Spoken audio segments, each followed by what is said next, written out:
It's exactly 80 years this week since Judy Garland stepped into a recording studio at MGM to record this song, Have Yourself a Merry Little Christmas, for the very first time. And apart from the writers and the immediate production team, the orchestra were the first people to hear it. And so it's amazing to think that 80 years on, it has all this history that we're looking at tonight. And as you can see from this studio document, it cost just over $1,000 to record the song because of a 3-hour recording session for 32 musicians.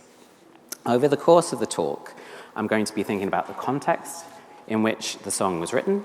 I'm going to look at the sketches for the song, which I've managed to obtain scans of from the Library of Congress in Washington, D.C. We'll think a bit about Meet Me in St. Louis, the film from which it's taken, and then look at some of the later recordings of the song and examine how it's gone on a very strange reception journey, so that the meaning of the song has decidedly changed over time. And part of that was achieved kind of mechanically because the words were changed. Frank Sinatra commissioned the original songwriter 13 years after it had been written to change the words so that it had a different flavor. But we'll get on to that later. So we start with context. There's another rather sad anniversary this week, which is that 82 years ago tomorrow was the bombing of Pearl Harbor, and the following day America was plunged into the Second World War. You can see the front page of the New York Times here on that day, and immediately you can see the shock and the gravity of the situation, which matters because this song and this film were created under the shadow of war. And I guess my argument is going to be that the reason why this song has endured and also gone on this interesting journey is because it was created in this very poignant context that continues to speak to us today, because there are things in the song that I think are more about wartime than about Meet Me in St. Louis. Considering the impact of the war, over the course of the Second World War, about 16 million Americans joined the armed forces. And in addition to that, there was a big campaign called the Rosie the Riveter campaign, which encouraged women to go out into professions that had been traditionally barred from them, so replacing men temporarily. And the result of all of this was a lot of displacement, that people weren't where they had been before. So most American families were affected by all of these changes in one way or the other. And popular music responded in a number of ways. One of them was in a series of songs that were sort of jolly songs about fighting, where they were trying to persuade people that it wasn't going to be so bad. So I'm particularly fond of this song, Praise the Lord and Pass the Ammunition, which was written by Frank Lesser a few years before he went on to write Guys and Dolls, which is a masterpiece on in the West End at the moment in I don't know how many revivals it's had now. And this rather cute song is about a group of soldiers who are being attacked. And there is a clergyman amongst them. And they turn to him and sort of say, what shall we do? Expecting him to say, well, let's pray. And instead he says, praise the Lord and pass the ammunition, and gets stuck in with the fighting. So there's a sort of tenor to all of this that's not really aligned with what was actually going on. And in a similarly quite often jolly way, there was a major musical, stage musical called This Is the Army, written by Irving Berlin, one of America's great songwriters, and it was written in response to the war. He was a great patriot. He loved to get stuck in with what needed to be done for the nation, and he did this on a number of occasions in different ways. And one of the things he did was to write this show for the US Army to produce and perform themselves. And it was done in aid of the war effort, in aid of this specific charity, the Army Emergency Relief Fund. I can never remember it off the top of my head. And they went around the world with this. So it opened on Broadway in 1942, went across the States, and then came over here and even played Glasgow. So it was quite a major effort. And as you can see from this photograph of the three Koreans, everybody in the show was a soldier, and they were all men. So the whole thing, again, was rather comical, and it had songs like, Oh, How I Hate to Get Up in the Morning. So, again, this is not particularly drawing attention to what's unhappy about war. And I think if we think about these themes of loss, absence, displacement that actually characterized the feeling of being at home in America in this period. We have to look to Christmas songs, in my opinion, to find proper expressions of what it all felt like. And so I've drawn out these three, the first two of which sort of lead to the topic of our talk tonight. First of all, White Christmas, which first appeared in 1942 in the movie Holiday Inn with Bing Crosby and Fred Astaire. Second came a year later, 1943, I'll Be Home for Christmas, also recorded by Bing Crosby. And finally, Have Yourself a Merry Little Christmas, recorded, of course, by Judy Garland for the film Meet Me in St. Louis. So if we look, first of all, at White Christmas very briefly, it really will be very brief. Berlin actually wrote this song in the late 1930s, probably just before the war started. So it wasn't actually created in wartime. And because of this, what the song is actually about is revealed in the verse, which we don't hear that often. Some popular artists have recorded the verse, but we can see the words of the verse are, the sun is shining, the grass is green, the orange and palm trees sway. There's never been such a day in Beverly Hills, LA, but it's December the 24th, and I am longing to be up north. And then the refrain starts. And I have a copy of the sheet music of this song that has a deck chair on the front. So you'd never know it was a Christmas song. And it's because it's about someone sitting in the sunshine of California thinking about some kind of vague white Christmas in the north. And Berlin always intended to go back and added second refrain, but he wrote the song for a musical that was abandoned in about 1938-39, and then took it out of the drawer to stick into the film Holiday Inn, played it for Bing Crosby, who loved it, and then it became a big hit. And if we look at the first couple of lines, it seems to me that this phrase, I'm dreaming of a white Christmas, just like the ones I used to know. And it's that phrase, just like the ones I used to know, that seems to draw on this feeling of absence and kind of poignancy that taps into a wartime feeling, even if it wasn't written during the war. You can see why it was working. And this sense of loss of the past, of something that's no longer here, of something that we had before, that's actually emphasized by getting rid of the verse, because this is all the information we have now. It goes straight in on this dream of something no longer achieved. This was the perfect message for wartime America. And I found this lovely quote.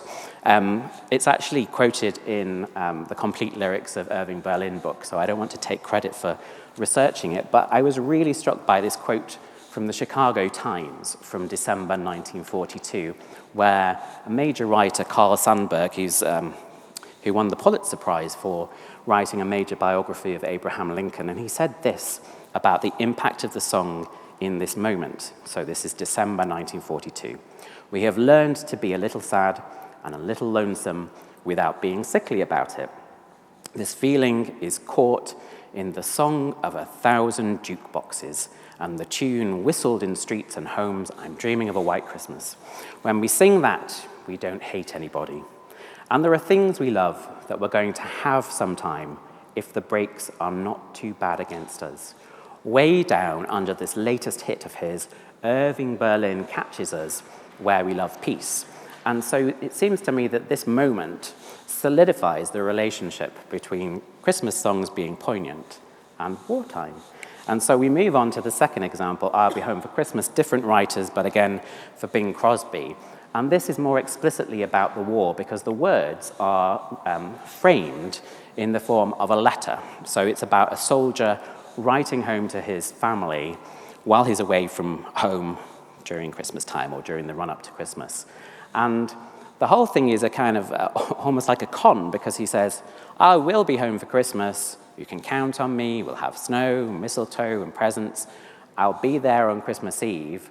And then the final line kills the whole thing because it says, if only in my dreams. So effectively, if we bring the first line and the last line together, we have, I'll be home for Christmas if only in my dreams. And this really tugs on the heartstrings being released at the height of the war. And in fact, it was deemed to be so emotional that the BBC banned it from being broadcast because they thought it was bad for national morale in this country.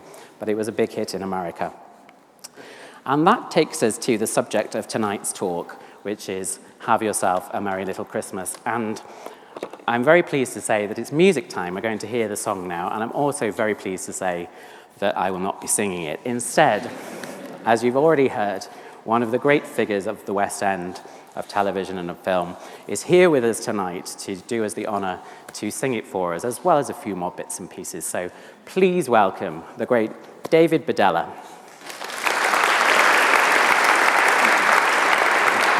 Will you sing first and then clap? Yeah. Thank you.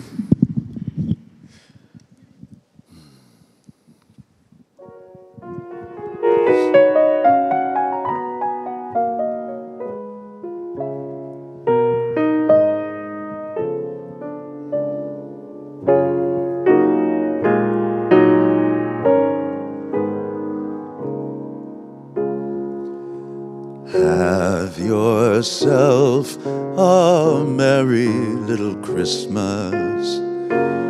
Let your heart be light.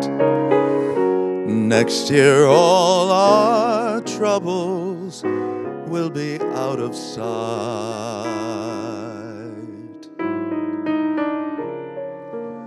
Have yourself a merry little Christmas. Make the Yuletide gay. Next year all our troubles will be miles away. Once again, as in olden days, happy golden days of yore.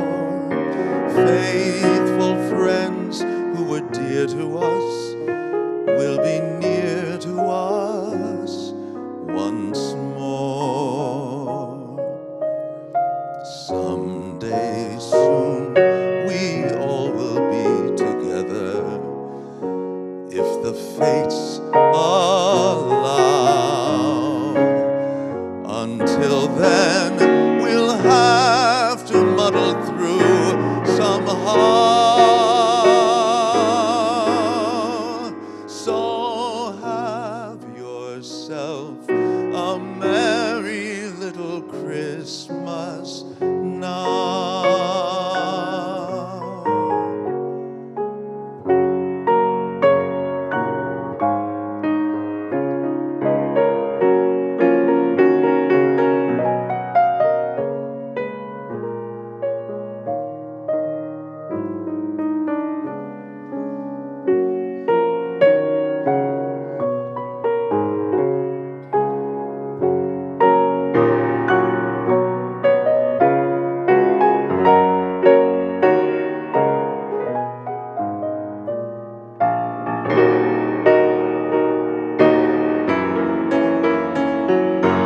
Once again, as in olden days, happy golden days of yore.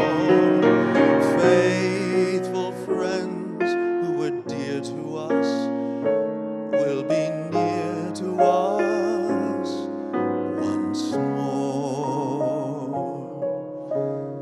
Someday soon we all will be together, if the fates allow. Until then we'll have to muddle through somehow. So have yourself a merry little Christmas now.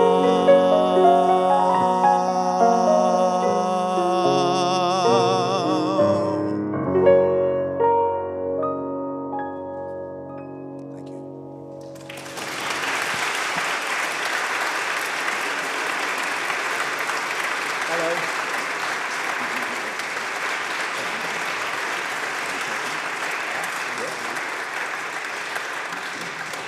Hello again.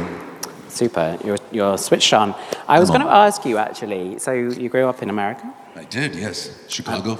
And I was wondering, can you tell us about the status of Judy Garland in America? Because I think over here, obviously she's very known, and she did some late career work here, she did the film. I could go on singing, and she did various gigs here. But it seems to me, would it be fair to say her cultural status in America is... It is grand. Can you talk about it? Yeah. She had a career that not only, a lot of people know her starting with The Wizard of Oz and sort of ending with A Star is Born, which is a very short span of her career. When I was a kid, one of the things that was on Saturday mornings were the Andy Hardy films. She did a whole series of films with Mickey Rooney, and they were young teenagers who were they thought they could fix everything by singing a song, and we'll get my dad's barn, and we'll get someone to write the music, and we'll put on a show, and that would sort of heal all of the woes of the world.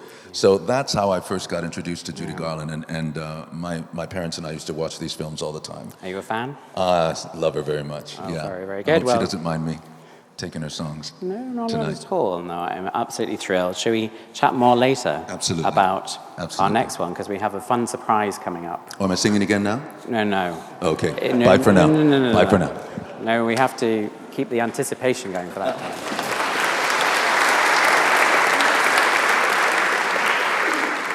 Wonderful. So you can see from the slide that I've put a slightly strange attribution to this song, which says music and lyrics by Hugh Martin, and then I've put also attributed to Ralph Blane. And so the official sheet music and the royalty situation with this song is that it's divided between these two guys, Blane and Martin.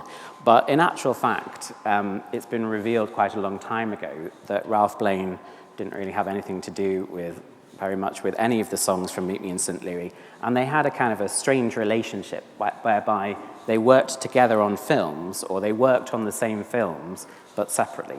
So by which I mean they would each go off in a corner and write music and lyrics to a song, present them to the producer or whoever, and then songs would be chosen. And in the case of Meet Me in St. Louis, none of Ralph Blane's songs were chosen. So all three of the main songs in this film are actually by Hugh Martin, who you can see on the screen here. And Martin is such an incredible figure that he's almost better known, apart from his songs for Meet Me in St. Louis, as a vocal arranger. He was an absolutely amazing vocal arranger. If you hear recordings of the original version of Gentlemen Prefer Blondes, not the movie, but the stage show, they have these spectacular 8 and 12-part vocal arrangements where he's doing amazing things, and that's all him rather than Julie Stein, who is the great composer of the great songs, but it's very much a collaboration in that direction. And so I became curious to learn more about how it worked with Hugh Martin writing these songs on his own. And a friend of mine, Paul Kreisman, has written a very good article on Hugh Martin's songs and knew him. And he told me that Martin's sketchbooks were in the Library of Congress. So I wrote to the Library of Congress a month ago, actually, quite recently. And they very kindly scanned some of the sketches for me. And here is the front page of volume 6 of the Hugh Martin MGM sketchbooks, which I'm sure you've all always wanted to see. It sounds like a very academic thing, but I actually think even the front page of this document is just full of the atmosphere of Hollywood in the 1940s, because not only does it have Martin's address on it, but it has the address of the music department at MGM at Culver City, and at the bottom he's written this very cute little note saying, "Please return if lost, important to owner." And if we start looking inside, then we can see why it's important to the owner. It's because it has the sketches for Have Yourself a Merry Little Christmas in it. And this is the first page. And when one starts, and there are 2 sketches on this page, I should say, and when one starts looking at the top one, it appears initially that it really didn't take very much effort to play this tune, or to write this tune, I should say. Let me read it off here, because the screen is miles away. So, in fact, this is the wrong one. Oh, well. I'm going to have to read it off there, but it goes...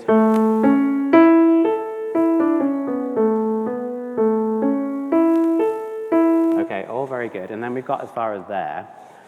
And then he has written the correct tune. But in actual fact, underneath that, you can see that originally it went... So even there's something about the workings out of this song that was a bit complicated. And it's kind of weird, because if you just look at the final version of the song, it's so recorded and well-known now that it almost seems kind of innocuous. It seems so obvious, because the tune is just like... the most basic chord in music split into a melody and then a simple scale. But in actual fact, it was quite complicated to get there. Okay, so we carry on. I'm going to have to check what this says now. So it then carries on. And then he does something. And that's how it was going to be. And so he's kind of lost his way and can't work out what to do. So then we see the second sketch at the bottom, which goes...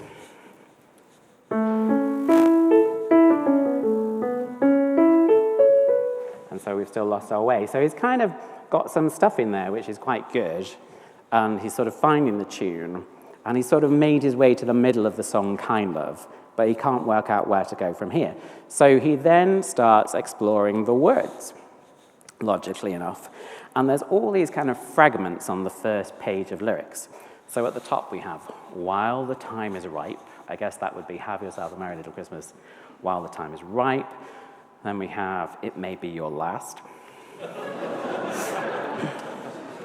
And then we have, trim the tree with glee. That one's not so inspired. And then we have this weird kind of tune in the middle, which I guess, I don't think that this was supposed to be melody. I think it's supposed to be sort of filler between the phrases. And it's very odd that he's just written that in the middle of things. And then he carries on.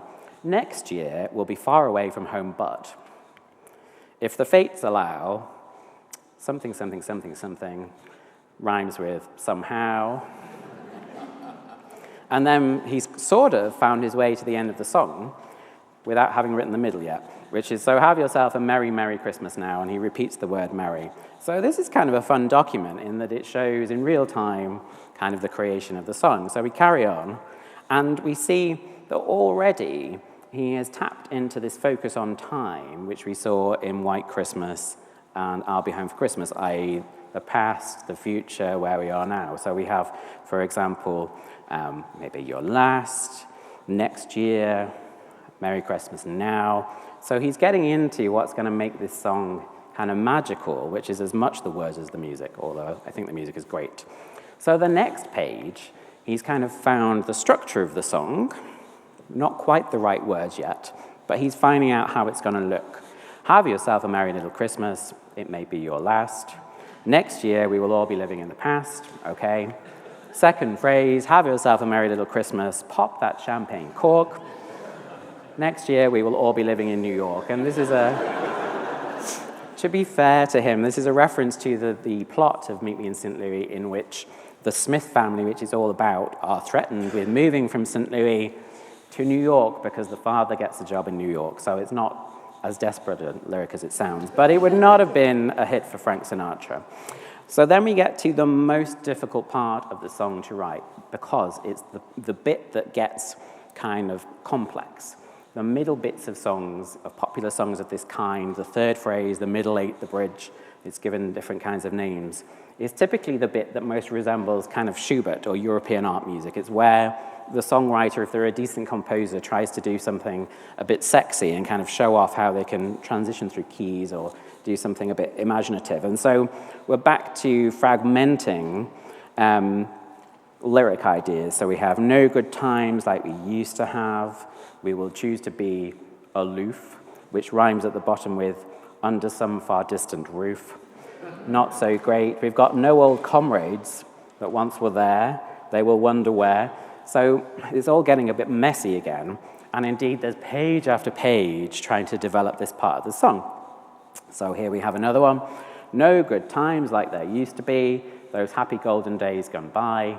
And he changes that to of yore, which begins to sound a bit more familiar. Then we have no good friends, crosses that out. No time of, abandons that. Those good friends who were true to us will say adieu to us no more. That one's quite fun. No good times like the olden days, happy golden days of yore. Faithful friends who were dear to us will be near to us no more. So we can begin to see where this is going now.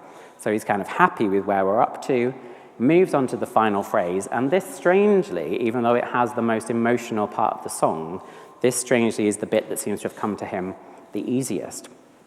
And he says, though we know we'll always be together if the fates allow, from now on, we'll try to muddle through somehow. So have yourself a merry, merry Christmas now. So you can see we're almost there with how the song is going to be, and we have the first complete draft. Never mind that it's a bit risible. So I wonder whether we could persuade Mr. Badella to suffer his way through this slightly awkward lyric to show us how this might have worked. Would you mind? Let's give it a go. Let's give it a go. Yeah. We'll try to make it work.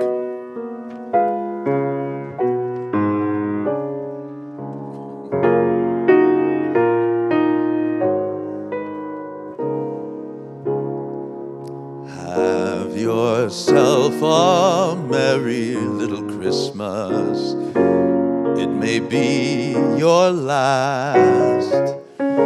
Next year we will all be living in the past.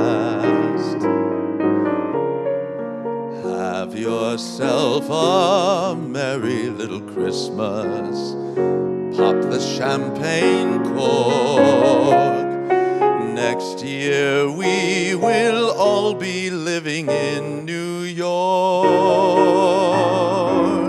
Terrible. No good times like the olden days, happy golden days of yore.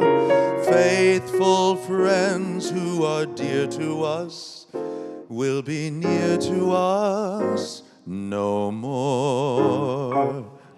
Oh, somber. Not so much with this. So the story goes then that Judy Garland heard this and went, there is no way on earth. How did you feel about doing that? I mean, is it hard work to put that across? It is. You feel kind of silly singing such bleak words to the public. Yeah, it's not nice. Okay, so we'll carry on. And so Judy Garland says, therefore, there's no way I can deal with this. So so what do you think happens? What happens? Judy Garland says, go back to the drawing board, Hugh Martin. And that's the end of that. The power of the artist. So thank you very much. Okay, thank for you. That special. It's probably the last time you ever want to hear that song, and I'm sure it's the last time Mr. Badella ever wants to do it like that. Anyway, you can see that there's all these problems with it. And so Garland says, okay, go back to the drawing board, and we're now in sketchbook 9, 3 sketchbooks on, and he starts to find some more fun ideas, like make the Yuletide gay, next year all our troubles will be far away. And suddenly the song becomes actually more poignant and meaningful, despite being less negative, which is kind of the key to why the whole thing works. And so if we start to compare that draft that we've just heard with the familiar version from the film that we heard earlier, we can see that we got rid of things like It May Be Your Last, and we get Let Your Heart Be Light. Judy Garland's character is trying to comfort her younger sister, who is upset about the fact that they're going to leave New York. They're looking out the window, there's snow on the ground, the snow people are in the garden, not just the snowman, but snow people. And it's all kind of overwhelming because Garland is trying to say positive things. Next year, all our troubles will be miles away. And I think the most spectacular part of the song, personally, is the bit that I put in green, which is, until then, we'll have to muddle through somehow. This is such drama. And one of the hardest things to do in writing popular songs is using a kind of colloquial phrase in a way that actually works and making it part of the poetry of the thing. It's very difficult. So I think that this is the line that really makes this song. And this is also the line that makes it about the Second World War, because it expresses that feeling of simmering emotion, of that we're going to have to muddle through until all of this thing is over. So it's very much about 1943 when it was written. And yet, where it appears is in this film that's about 1903. It's set in 1903. And the film itself is oddly kind of about nothing. The film is kind of about nothing. It's about family life, a family, the Smith family, who lived through the 4 seasons. What we're seeing on the screen there are 4 postcards, each of which introduces a segment of the film. So we start in the summer of 1903 and we go through autumn, winter, and then the spring of 1904. And obviously the Christmas song appears in the winter sequence and appears in this kind of 11th hour of the film. It's very near the end. The heartstrings are being pulled. We've sat there for an hour and a half watching this family living their happy, idyllic life in this picture postcard house. And then the father walks in one day and says, "Good news, I've got a new job in New York and we're all going to move to the big city." And so we get the Christmas song. And the funny thing about the scene, or the funny thing is, that the studio put out this advice to cinema owners about how best to promote the film locally.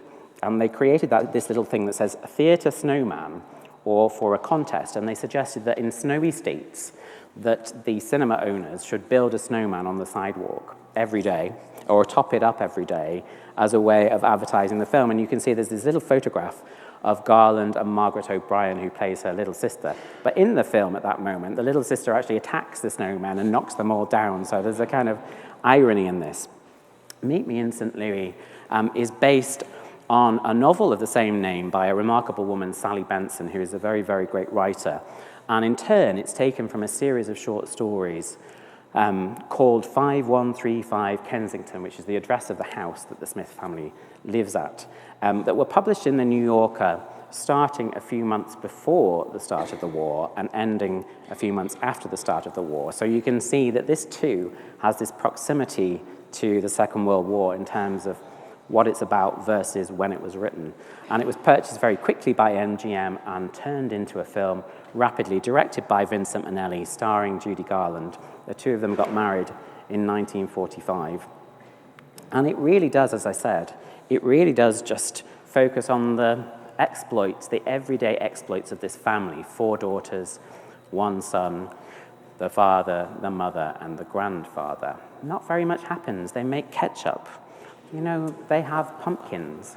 And when I show this film to my students, sometimes they think, I'm having a great time, but I don't really know what this is all about. And the answer is that this was the right film for wartime because it's about the trivial everyday things. And that's very much a part of the Benson original stories, but it completely translates into the film itself too, that it's not particularly the big things that you miss at these moments of displacement. It's the everyday suddenly seems blissful. And this is what the song and the film tap into, it seems to me. The other great moment in the film, which we're going to celebrate now, is the depiction of desire by Judy Garland. Again, this sort of conventional, everyday desire. She sings a song called The Boy Next Door, and it is deliberately a series of cliches, because again, it's tapping into this not very specialness, this everyday thing, where it's special to the person, it's very personal, but it's not extraordinary. And so this is one of the 2 great ballads in the film. We've already heard the first one, but I wonder whether we can possibly demonstrate The Boy Next Door now. Okay, let's do it. Let's do it. Suspend your disbelief.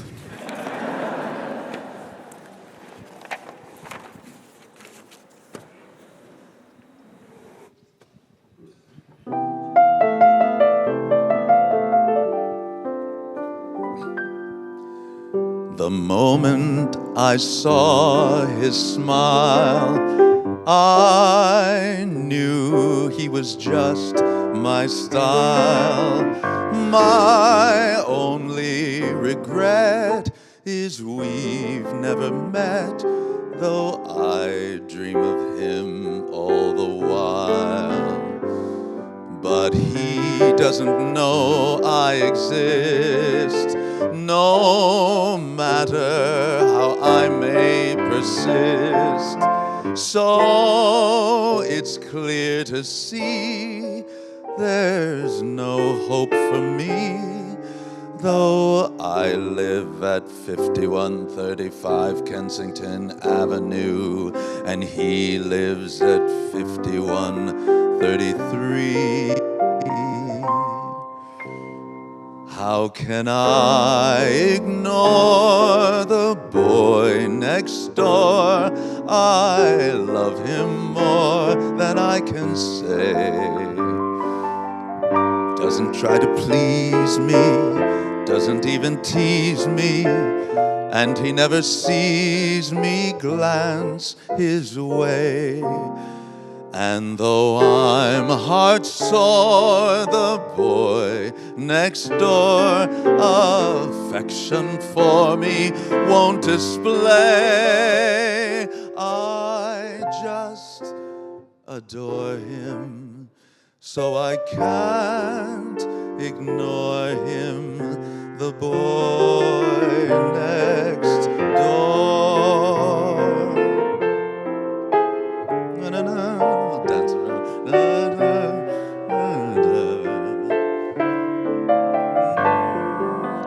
I just adore him, so I can't ignore him, the boy next door.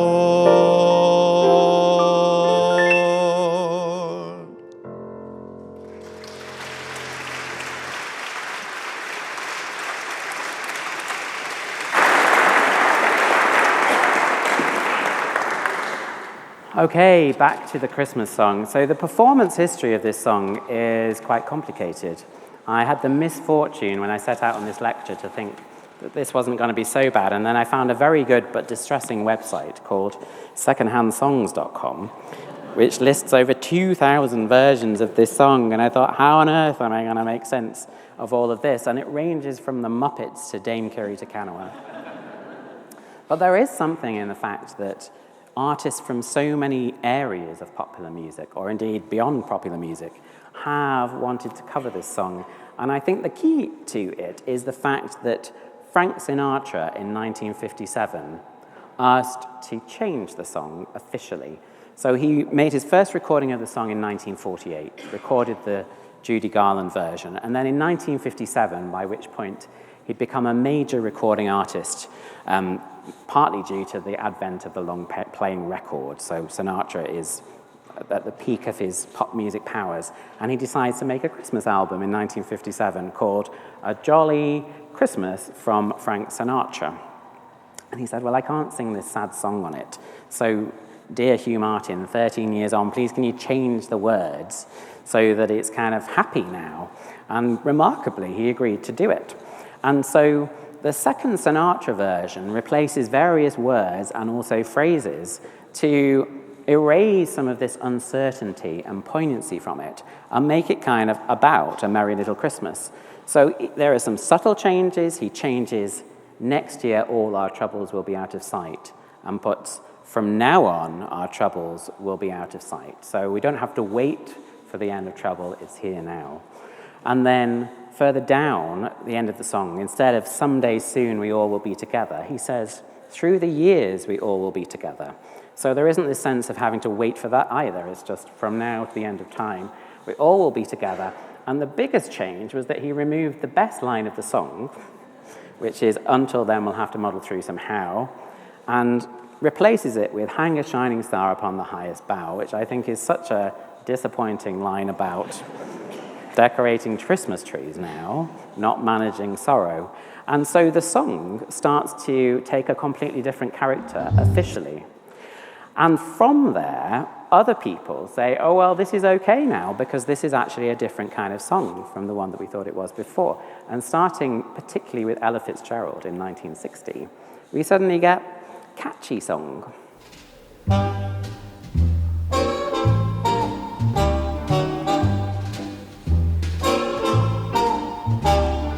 Have yourself a merry little Christmas. Let your heart be light. Next year all our troubles will be out of sight. The problem with it is that that rhythm and all of those little arrangement effects starts to overwhelm what the lyric is about, and she kind of sounds happy about this whole thing. And then there's the Jackson 5 version, which when I played it for my mother earlier in the week, she thought I was playing a James Bond theme.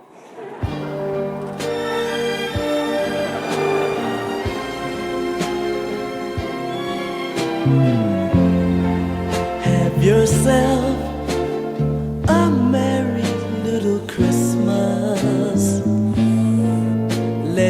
your heart be light. I mean, I actually quite like it, but it's certainly taking the song in a new direction. Then we have the Carpenters, 1978, and they have this way over-the-top arrangement by Billy May. Listen to what's happening in the orchestra between the first and second phrases. We're just going to hear a very short clip. Let your heart be light. From now on, our troubles will be out of sight.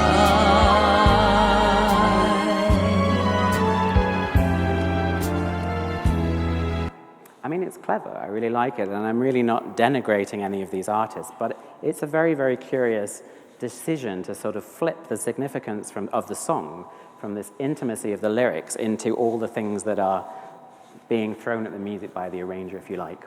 And this continues in other popular arrangements. Here's one that has no sense of intimacy about it at all. It's very catchy. Dear to us, gather near to us once more.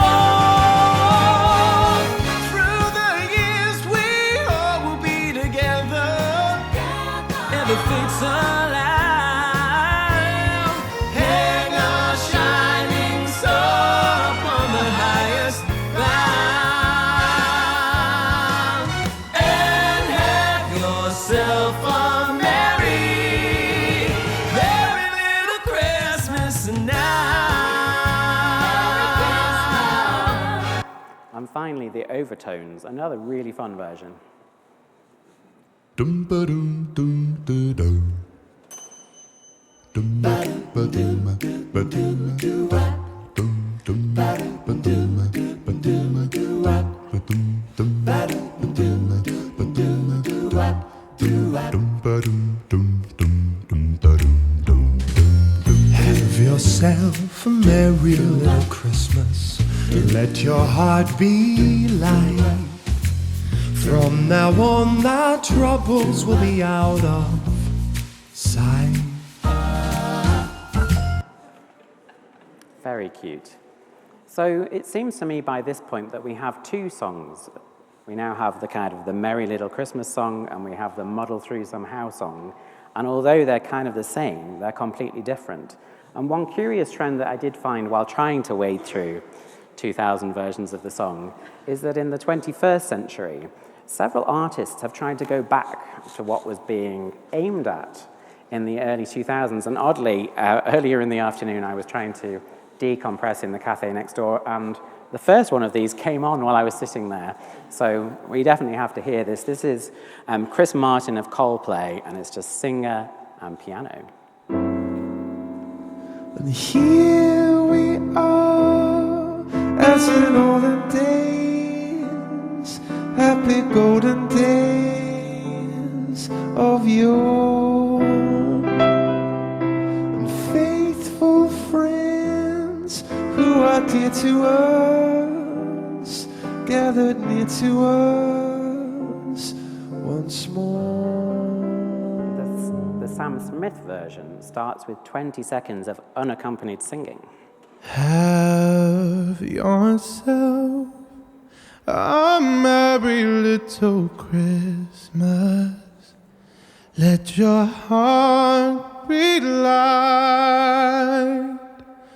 From now on, your troubles will be out of sight.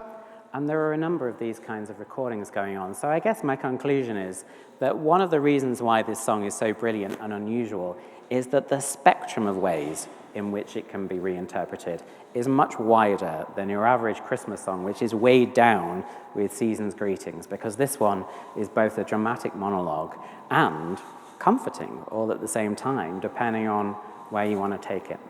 Now, there is a coda to this story, which is that, as you know, songs from films can get Academy Awards for Best Song, but Have Yourself a Merry Little Christmas wasn't even nominated for the Best Song.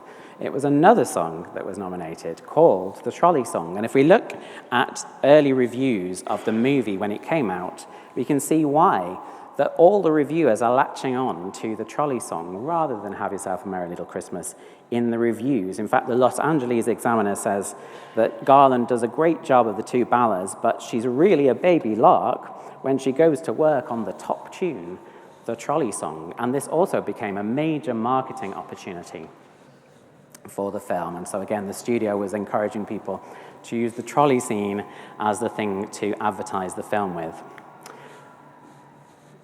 The inspiration from the song, despite what I was saying about Martin and Blaine before, actually came from Ralph Blaine. The studio was not happy with the songs that the two of them had tried to write for the moment in the film when Judy Garland and all of her friends get on the trolley to go and visit the site of the World's Fair, which is being built kind of up the road. And so they said, we really need a song that's going to be about the trolley rather than where you're going. And so Ralph Blaine, the story goes, went to the library and found a clipping of a trolley car from 1904 in the library. And underneath the photograph, it said, "Clang, clang, clang goes the jolly little trolley." Handed it to Hugh Martin. And this is what he did with it. Please welcome back David Bedella for one final performance. Now you're in for it. I thought about combing my fringe forward, but decided against it. This is going to spin a little bit, isn't it? Let's go for it. Okay. You got your page turner? Page turner, our distinguished Sophie, page the turner, page turner. Sophie. This really could not happen without her, and you're about to see why. Are we good?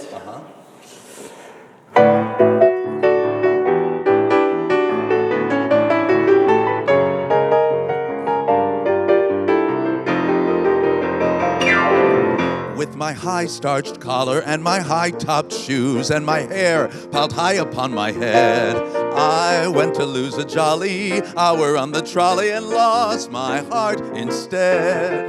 With his light brown derby and his bright green tie, he was quite the handsomest of men. I started to yen, so I counted to 10, then I counted to 10 again. Clang, clang, clang went the trolley. Ding, ding, ding went the bell. Zing, zing, zing went my heartstrings. From the moment I saw him, I fell. Chug, chug, chug went the motor. Bump, bump, bump went the brake. Thump, thump, thump went my heartstrings. When he smiled, I could feel the car shake. He tipped his hat and took a seat. He said he hoped he hadn't stepped upon my feet. He asked my name, I held my breath. I couldn't speak because he scared me half to death. Buzz, buzz, buzz went the buzzer. Plop, plop, plop went the wheel. Stop, stop, stop went my heartstrings. As he started to go, then I started to know how it feels when the universe reels.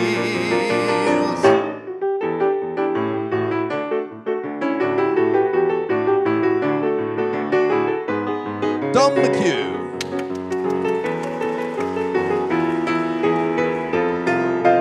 Buzz, buzz, buzz went the buzzer. Plop, plop, plop went the wheel. Stop, stop went my heartstrings. As he started to leave, I took hold of his sleeve with my hand, and as if it were planned, he stayed on with me, and it was grand just to stand with his hand holding mine to the end of the line.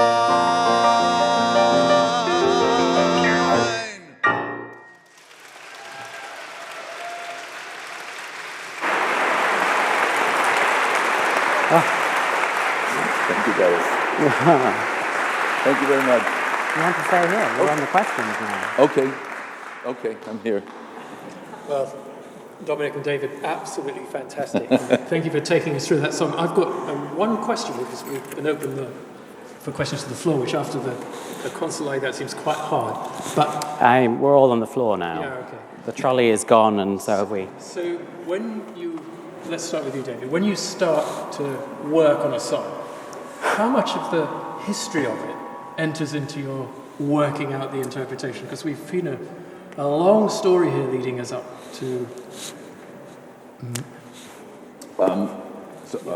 I would say quite a lot, because I think with certain songs, they've been in our hearing for so many years that, well, I should just speak for myself.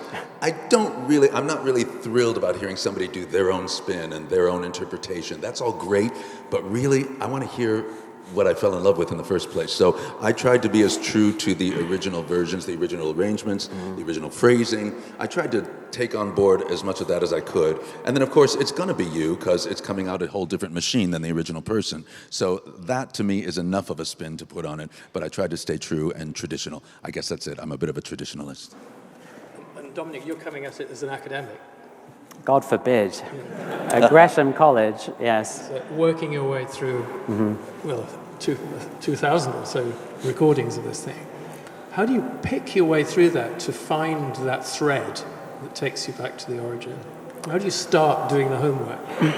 Well, I deliberately didn't play the Judy Garland version, and I deliberately really wanted David to come and sing the song, because I wanted someone who was going to be an actor as well as have a lovely voice. I wanted to hear what the words are about. You know, one of the things that we hear backstage in the profession is sing the damn song. But it's so irritating, as you say, when people come in and try to sing everything but the song, that all the notes change, the words start changing, and you sort of lose the kernel of what's great about it. So I think for me, it was about starting with Judy Garland and looking at this sketchbook and then thinking about wartime. And I suddenly realized that most songs of the 1940s are they're not dead to us. And it's the period of song that I love, so I'm not being negative.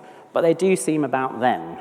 Whereas these Christmas songs seem to live through time. They actually have commercial viability, which is very strange. So then I was trying to get into what's all of that about. And I think it's because this sense of loss and poignancy and absence speaks to us wherever we are, because most people feel it. Is this answering the question? Probably not. I specialize in not answering the question. It'll do. I wonder if you have ever seen the film The Victors, which was made in 1963, in which the song Have Yourself a Merry Little Christmas is used to devastating effect. Do you know this? No. Tell us all about it. Well, I managed to see it in 1963, luckily, because it was withdrawn and cut to pieces soon afterwards.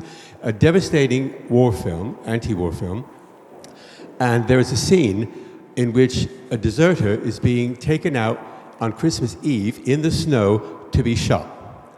And over the soundtrack is Frank Sinatra singing Have Yourself a Merry Little Christmas. Devastating.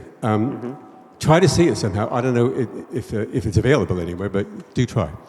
I will. Thank you. Could you tell us the title once again? The Victors. The Victors. The Victors.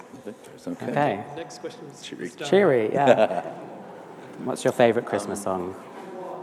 The one I go straight to is I'll Be Home for Christmas. It has quite a poignancy for me. I've spent most of my life away from my family because from a very early age I was doing shows, which have you, in the theater when everyone else is at home celebrating Christmas. And then I moved to England, and I've been here for 23 years, and oftentimes wish I was home back in Chicago with my family, and I'm not there. So that song has a particular resonance for me.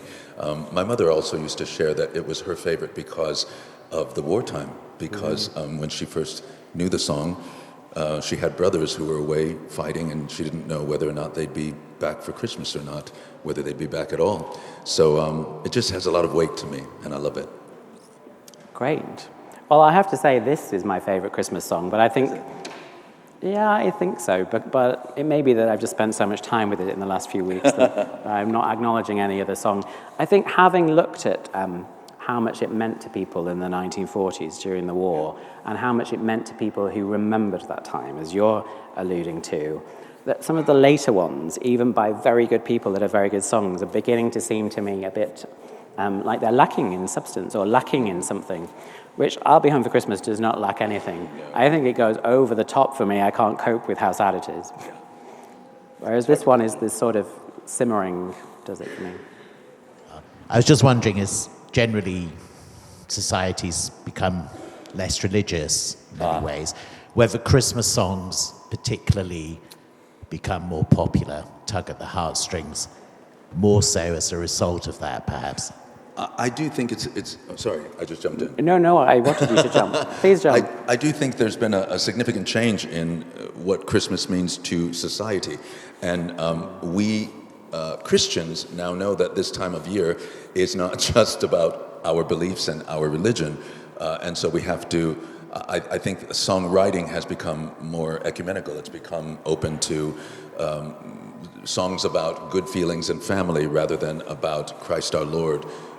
And a lot of people, myself included, we struggle with the significance. Do we want it? Do we enforce our beliefs by singing these songs, or put those aside and do something that more people can relate to without being disrespectful to other religions? So it's a bit of a struggle to know where to go with the Christmas song these days. Even to call it a Christmas song, separates it from a whole sect of people.